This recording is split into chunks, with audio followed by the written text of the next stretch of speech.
제가 지난 시간에는 하나님의 택자들이 누구인가에 대해서 말씀을 드렸고요. 오늘은 하나님의 택자들이 이 세상에서 어떻게 구원을 받고 그 구원을 이루어가는가, 거기에 대해서 좀 말씀을 드려보도록 하겠습니다. 여러분, 간단하게 생각하세요. 무슨 택자가 있느냐, 무슨 불택자가 있느냐, 그렇게 이렇게 논쟁적인 그런 사고를 갖지 마시고, 그 좋은 천국, 하나님이 계시는 곳에 아무나 들어갈 수 있다, 그거 아닙니다.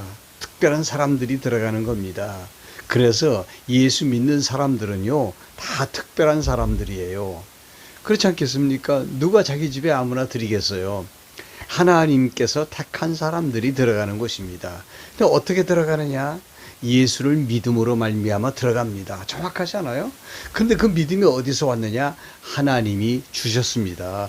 하나님의 예정적인 섭리를 통해서 때가 되었을 때 성령을 통하여 예수 믿게 해서 그 믿음을 가지고 천국에 오게 하는 정당성이 거기 있어요. 아무나 들어가는 게 아니에요. 택자를 반드시 하나님께서 이 세상에 보내가지고 여기서 예수를 믿게 해서 천국 가게 하십니다. 그러나 세상에 태어나기 전에도 하나님께서 구원시키는 사람들이 있어요. 정말인가요? 그런 게 있는 건가요? 정말 이 세상에 태어나기 전에 구원받는 사람들이 있는가요? 있죠. 하나님의 절대적인 주권에 딸린 거예요. 뭐가? 구원이라고 하는 거는 누군지 아십니까? 세례 요한이에요.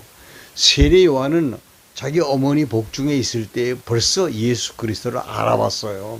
그래서 마리아가 예수 그리스도를 가졌을 때 얼마나 놀랐겠어요. 처녀가 임신을 했으니. 그래서 자기 친척인 엘리자벳을 찾아간 거예요. 예수님보다 6개월 먼저 임신했거든요. 그때 그 엘리자벳의 태중에 있는 세례 요한이 복중에 있는, 마리아의 복중에 있는 예수 그리스도를 만나고 난 다음에 그 속에서 기뻐서 뛰었다고 그랬거든요. 이게 하나님이 하시는 역사입니다. 그래서 구원은요, 100%, 200%, 1000%, 1000% 다 구원은 하나님께서 건 것이지, 인간의 어떤 자력적인 행위에 거기 플러스 돼가지고 구원이 이루어진 것은 절대로 아니다. 여러분들이 이렇게 생각하시면 좋겠습니다. 그래서 구원은 창세전에 하나님의 택하심을 입은 자들, 그 작정에 의해서 하나님께서 이 세상에서 선택을 하고 또한 유기시키는 그런 일을, 주권을 하나님이 가지고 계시다. 여러분들 이렇게 생각하시면요, 틀림이 없습니다. 그런데 여러분, 이 세상에는 두 부류의 사람들이 있어요. 물론 이제 택자와 불택자가 있죠. 그런데 두 부류 가운데 택자들 중에 지금 예수를 믿는 사람이 있고 앞으로 믿을 사람이 있는 것 뿐이에요. 왜냐하면 믿음으로 말미암아서 구원받게 하시는 하나님의 섭리 때문이죠.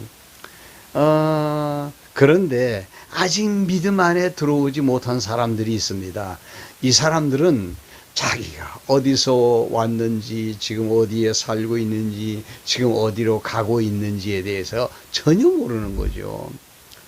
그러면서 이제 인생을 노래하며 살아요. 봄을 노래하고, 여름을 노래하고, 가을을 노래하고, 겨울을 노래하면서, 사랑을 노래하면서, 그러고 살다 보니까 인생이 어느새 종착역에 왔어요.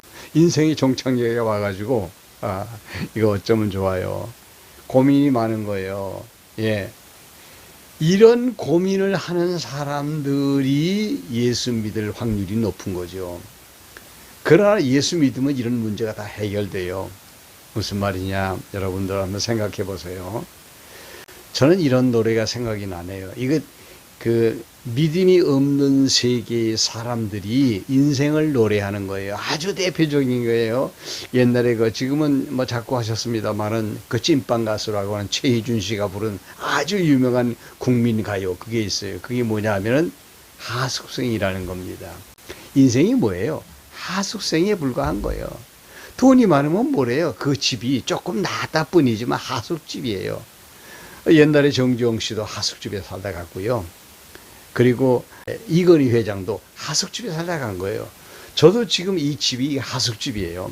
언젠가는 때가 되면 떠나게 되는 것이 하숙집 아닙니까?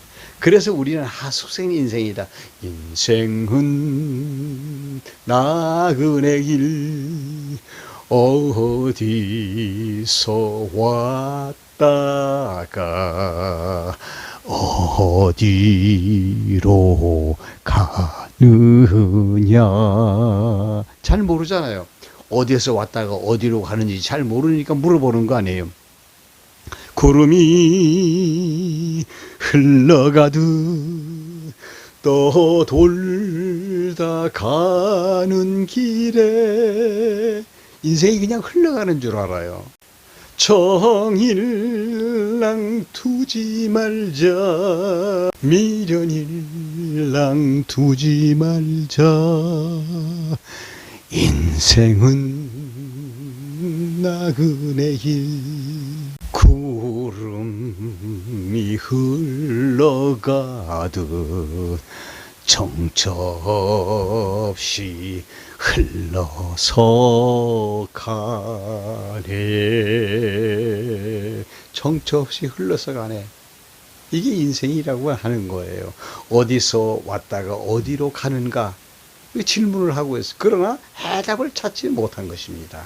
이 세상에서 살아가는 거의 대부분의 사람들이 하숙생 같은 인생을 살고 있어요. 세월이 지나가면서 사람은요, 본능적으로요, 어머니를 그리워합니다. 왜냐하면 어머니의 태중에 10개월 동안 살았고 그 어머니의 젖을 먹고 그리고 성장을 했기 때문에 그 어머니가 고향인 거예요. 더 나아가서 잔뼈가 굵은 고장이 있어요. 그게 고향인 거예요. 그러나 인생의 영혼에 있어서의 돌아갈 고향을 본향이라고 그래요. 돌아갈래 고향 하늘나라. 여러분, 돌아갈 고향이 없다, 갈 곳이 없는 하숙생 한번 생각을 해보시기 바랍니다. 학생들이 하숙집에서 공부하다가 공부 다 끝나면 다 정리하고 아주 훌훌 떠나 어디로 갑니까? 자기 집으로 가죠. 자기 집이 없다, 돌아갈 곳이 없다, 돌아갈 것이 없는 나그네, 이거 얼마나 참 가련한 나그네입니까? 저는 이제 밖에 나가서 이제 노인들하고 전도할 때 돌아가시면 갈 곳이 있으신가요? 라고 물어봅니다. 이게 전도의 출발이에요. 돌아가시면 갈 곳이 있는가요? 그럼 어떤 분들은 예, 저 예수 믿습니다. 천국 갈 수 있습니다. 어떤 사람은 아이고, 어디로 가겠습니까?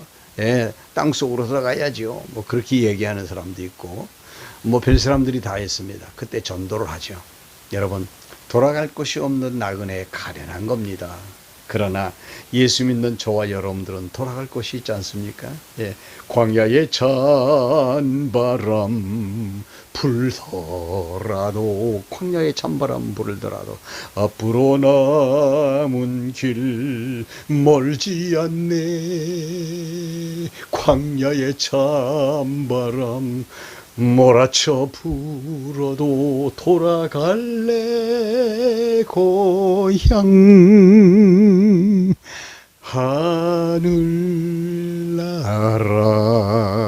하늘나라. 이 하늘나라 없는 사람은요, 정말 가련한 사람입니다. 하나님의 자녀는 이 세상에 사는 동안에 구원의 서정, 이 과정을 거칩니다. 그래서 교리를 배울 때 이렇게 가르쳐 주어요. 주의 성령이 임해서 거듭나면, 중생하면 죄가 보이니까 회개하고, 회개하고 나니까 예수 그리스도가 보이니까 믿음을 고백하고, 믿음을 고백하니까 하나님께서 야, 너는 이제 깨끗해졌어 하고 의롭다고 하시고, 의롭다고 난 다음에 하나님이 덥사가나 너는 내 새끼야 라고 하면서 자녀 삼아 양자 삼으시고, 그러고 난 다음에 하나님의 자녀니까 하나님을 닮고 예수님을 닮아가기 위해서 바르게 사는, 성경을 따라 살아가는 성화의 삶. 그래도 부족합니다. 스스로는 넘어지고 자빠지고 코가 깨지고 다치고 난리를 치죠. 그때마다 이렇게 세워주시고 이렇게 이끌어주시는 견인, 끝에 가서는 결국에는 구원받는 영화의 자리에까지 이른다고 이렇게 교리적으로 가르칩니다. 뭐 틀린 말 아니죠. 네. 어쨌거나 이 세상에서는 하나님의 작정 속에서 하나님의 택함을 입고 예정된 섭리 가운데 저와 여러분들은 구원의 과정을 밟고 있습니다.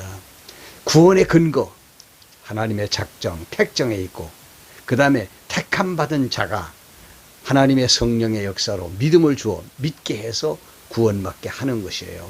네, 이런 하나님의 놀라운 구원의 섭리, 지금 저와 여러분들에게 지금 있는 것이에요. 예수 믿지 않으면 미래가 불투명하고 보이질 않아요, 아무것도. 그래서 결국은 나그네로 살아가는데, 나그네로 살아가는 삶이 참 고달프고 힘듭니다. 제가 아코디온을 조금 서투르지만 배웠어요. 제가 이 시간에 잠깐 아코디온 연주 2곡, 동요 하나 하고 가요 하나 하고 여러분들에게 들려드리면서 오늘 컨텐츠를 마치도록 하겠습니다. 우리는 나그네는 분명히 나그네이지만 갈 곳이 있는 나그네다. 꼭 기억하시고 오늘도 승리하시기를 주님의 이름으로 축원합니다. 감사합니다. 잘 지내세요.